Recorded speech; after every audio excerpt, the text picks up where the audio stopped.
It was the spring of 1972. Fritz Hofer and I both lived in Marcy Hall. He was about to graduate, and he just wanted one more opportunity to play competitive basketball. So he came to me, I think I was walking by his room, and he said, "Vince, come here." He said, "I got an idea for an Antostal event.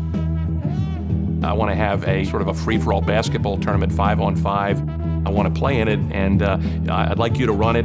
And Jim said, "I got it. We're going to call it Bookstore Basketball," and it just stuck. Well, it could be intense. You'd see a varsity player once in a while in the off-season. You'd see really good inter-hall players, and then you'd see people like me. We were all there. One of the best decisions we made was to let people name their own teams.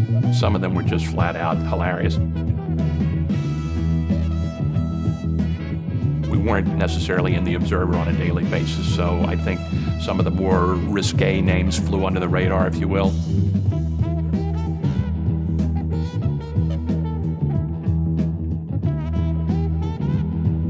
The reason why we decided to play rain or shine or snow, and in fact, in that first year, we did have some games played in the snow. I would like to think it was creative genius on our part, but really it was dictated by the schedule.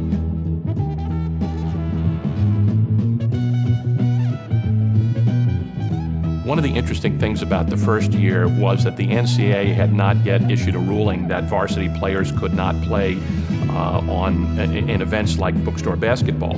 So that year we had John Shoemate, Dwight Clay, Pete Crotty, Gary Brokaw, and Cliff Brown, who was a quarterback on the football team. They ended up winning, and then everybody got very excited because they knew that the varsity was going to be pretty good from then on. I just watched in amazement as the team became 200 and 300 and 400 and 500 and 600 and 700 teams. Just amazing. Most of the traditions at Notre Dame, not that there's anything wrong with this, there are adults who maintain those traditions. Bookstore Basketball, as I understand, has always been run by students, and I think that's a good thing.